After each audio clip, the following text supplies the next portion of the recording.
If you have ever wondered what CTE feels like from the inside, this is what caregivers tell me they wish they had known years before.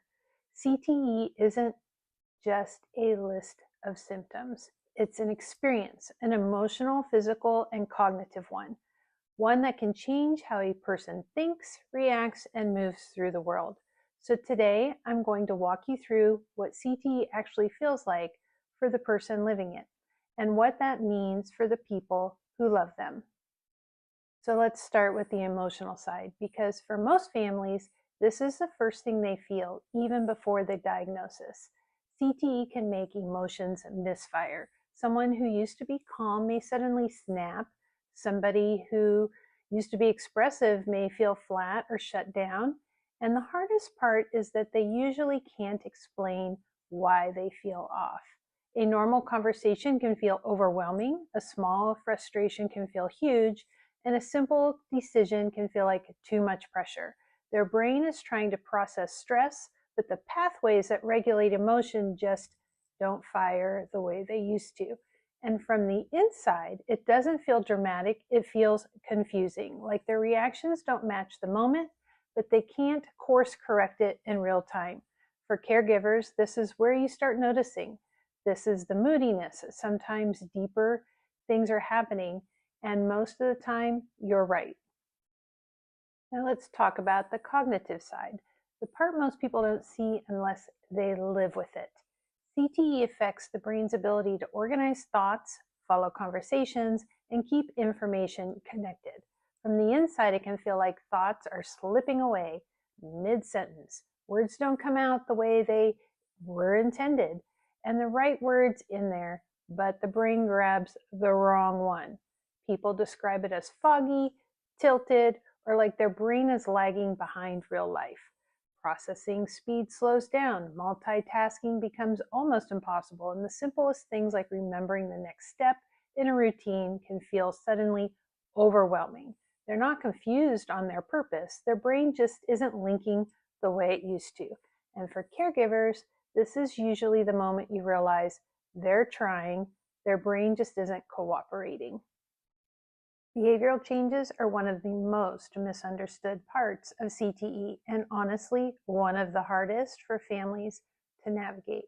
From the inside, behavioral shifts aren't intentional. They feel sudden, reactive, and out of sync with what the person thinks they should be doing.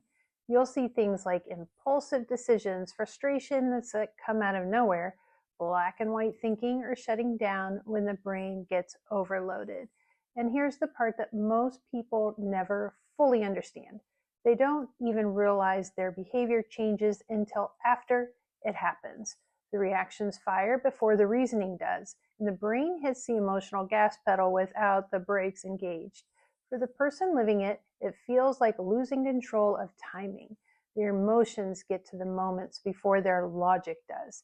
And for caregivers, it's easy to take it personally until you realize it's neurological and not intentional. Physically, CTE doesn't always look dramatic from the outside, but inside the body, it feels like the systems are misfiring. People describe headaches that come and go without warning, sensory overload from sounds or lights that never bothered them before, and the kind of fatigue that isn't tired, but more like the body is running on a low battery it can't recharge. Balance can feel off, coordination feels inconsistent, and moments that used to be automatic now take effort. And that's what's confusing for the person living in these sensations that aren't predictable. They can feel okay 1 minute and suddenly drained the next. None of this is weakness, none of this is laziness. This is the body responding to neurological injuries and doing the best it can to keep up. This part is the hardest to explain, but it's the closest you'll get to understanding what CTE actually feels like from the inside. In a CTE moment, time can feel slippery. Thoughts don't connect the way they should, and the person knows what they want to say, but the wrong word comes out, or the thought just stops. Some describe a tilted feeling, like the world is slightly off axis. Others say it feels like their emotions are happening faster than their logic. The brain gets overwhelmed, and instead of adapting, it shuts down. That's when you see the blank stare, the withdrawal, and the sudden disconnect.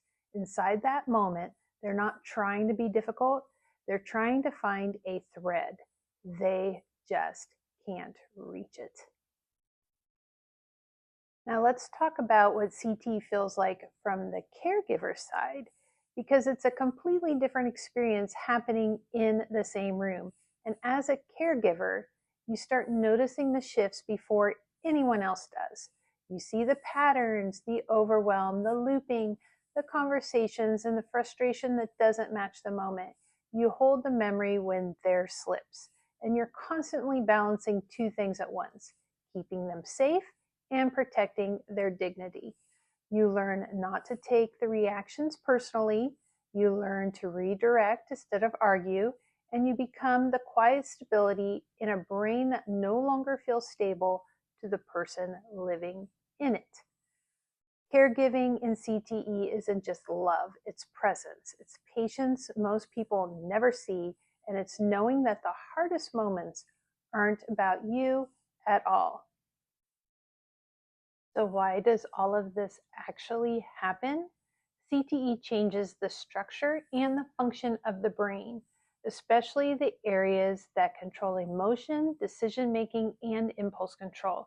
Over time, the damaged neurons start to misfire, tau proteins accumulate, and the pathways that used to handle stress, communication, and emotional balance just don't connect the way they once did. That's why reactions seem sudden, why thoughts drop mid-sentence, and why emotions feel out of sync with the moment. This isn't a character flaw. This is an attitude. This is neurology, real physical changes in the brain. And when families finally understand this, everything shifts. You stop blaming the person and you start understanding the injury. Supporting someone with CTE isn't about fixing the symptoms. It's about making the moment safer and calmer so their brain doesn't get overwhelmed. Here are a few things that truly helped us. Keep communication simple and steady. Short sentences, one idea at a time. Reduce the overstimulation by lowering the noise, dimming the lights, and reducing the chaos. Create the predictable routines. Your brain runs smoother with structure. And give space before redirecting. When they're overwhelmed, less talking works better than more. You can't argue with symptoms. You won't logic someone out of a neurological moment. Small adjustments make a huge difference. They lower the emotional temperature and keep the brain from tipping into overload. If any part of this helped you understand CTE a little better, or made you feel less alone, that's the entire point of this video. We need more honest conversations about what CTE really feels like, because families are living this every day without a roadmap. If you want to go deeper, you can download the free guide we've linked below, or it's on our website, and follow us for more caregiver education, real stories, and brain injury resources.